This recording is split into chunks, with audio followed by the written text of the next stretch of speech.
Bonjour à tous. Aujourd'hui, on est arrivé avec nos petits tracteurs à Fontaine, chez la ferme Bulose. Il y a plein de cochons ici, ils sont tous à Élite Bulose, du coup, de la ferme Bulose. Bonjour Élite. Bonjour les enfants.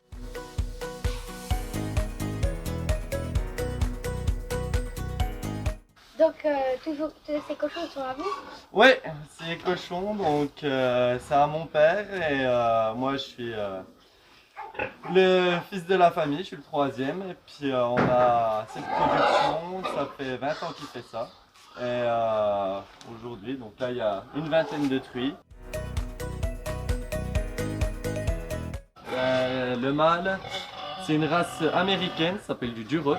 Donc ça amène à la viande une viande un peu plus persillée. Le persillé, en gros, c'est les petits un peu filaments de gras. Ouais, intramusculaire. Donc à l'intérieur de l'os. Ouais, voilà. Donc ça rapporte donc cette caractéristique-là, puis des appuis plus solides. Et les mères, donc les truies, moitié landrace, moitié large white, c'est des races anglaises. Qu'est-ce qu'on recherche chez une truie? C'est que la truie elle soit calme, qu'elle fasse le plus de petits possible et qu'elle soit vraiment maternelle, qu'elle s'occupe très bien de ses petits.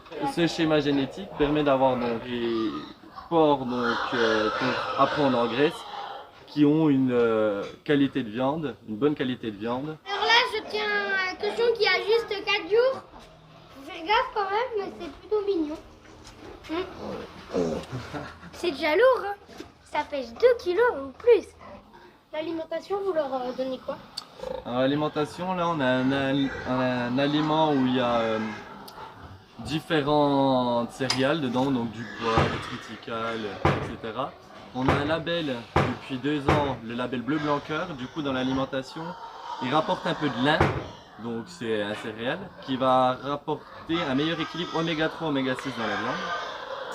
Donc actuellement c'est comme ça. À l'avenir ça va être un peu chamboulé, ça va changer. On a le projet de faire un cochon donc, qui est 100% local, on va dire, 100% Fontaine. On a donc on a une biscuiterie à Fontaine qui est une grosse biscuiterie. Et on a la fritière aussi à Fontaine où ils ont du petit lait. Donc on va utiliser tous les coproduits de la biscuiterie mélangés avec le petit lait de la fromagerie.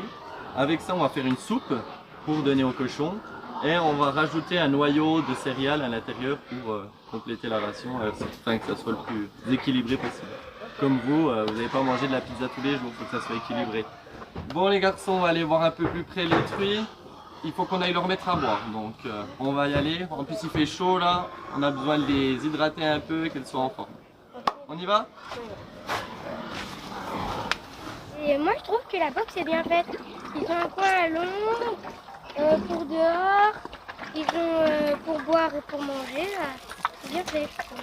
Ouais, bah c'est... Et puis tu vois, là je leur mets un peu d'eau, elles s'amusent à faire une petite mare. Et puis donc là où je mets à boire, là, elles mangent et elles boivent ici. Et ouais, elles ont un petit endroit pour se mettre à l'ombre et s'abriter du soleil. Bon, et puis les gars, vous m'avez posé plein de questions, mais moi j'ai une petite question à vous poser. Quelle est la différence entre un porc et un cochon, selon vous? Un cochon, c'est quand il est vivant. Et un porc, c'est quand il est mort. À l'abattoir. Bon, même bien joué, vous êtes des futurs porchers. Bah merci, c'est super intéressant. Maintenant, on va voir comment les autres cochons se transforment au laboratoire avec ton papa.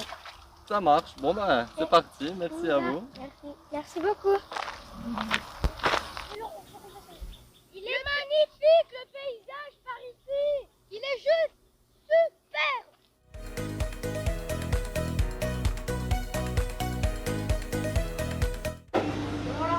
Ça va les enfants? Bien, très bien. Vous êtes en train de découper du fromage de tête, est-ce que ça? Voilà. Donc ce qui s'est passé, c'est que toutes les semaines on fait la même chose à peu près. Lundi on emmène les cochons à l'abattoir. Le mardi matin on les récupère. Et on découpe tout. On découpe nos cochons. Et puis le mercredi matin, on fait nos cuissons. Alors mercredi, on a cuit les têtes, avec les oignons, avec tout ce qui va avec. Et puis le jeudi matin, on les recoupe une fois que ça a été refroidi, que toutes les têtes ont été compressées et refroidies, on les recoupe en petits dés. Et là, on va faire le fromage de tête. Toutes les semaines, On va transformer à peu près 8 à 10 cochons, ça va faire 900 kilos, à peu près 900 kilos de carcasse, donc à peu près 700 kilos environ de viande, de marchandises, quoi. Nous, l'idée, c'est que les gens sachent bien que tout ce qu'on vend au magasin, c'est issu des cochons qu'on a élevés, qu'on a fait naître, voilà, qu'on a élevés et qu'on a transformés dans notre petit laboratoire. En plus, le laboratoire, il est presque attaché à votre maison.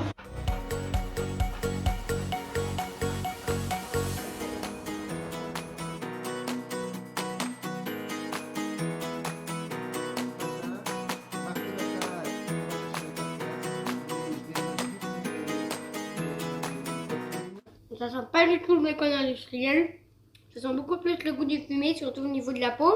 Un petit peu le résineux au début, après moins. Et bien sûr, c'est un peu plus sec, il y a beaucoup moins d'eau, c'est largement meilleur. Mais ça reste moelleux. Mais ça reste moelleux. Et je voudrais juste dire au niveau de la couleur. Quand on achète du bacon industriel, vous voyez, la couleur, on va dire, elle est plus belle, mais elle est moins bonne, quoi. C'est du colorant, en fait.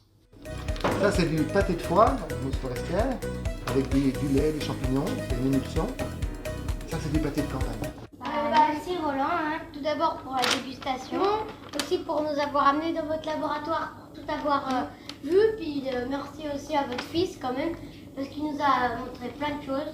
Et bien maintenant, vous êtes des vrais produits cochons, des ambassadeurs des produits franc-comtois. À vous de diffuser toutes ces bonnes informations pour que les gens sachent qu'en Franche-Comté, il y a de très bons cochons et de très bonnes charcuteries. C'était Oscar et Félix, les jumeaux Graines de Custo, et Roland Bulos, le magicien du cochon. Merci Roland, merci à tous, merci tout le monde.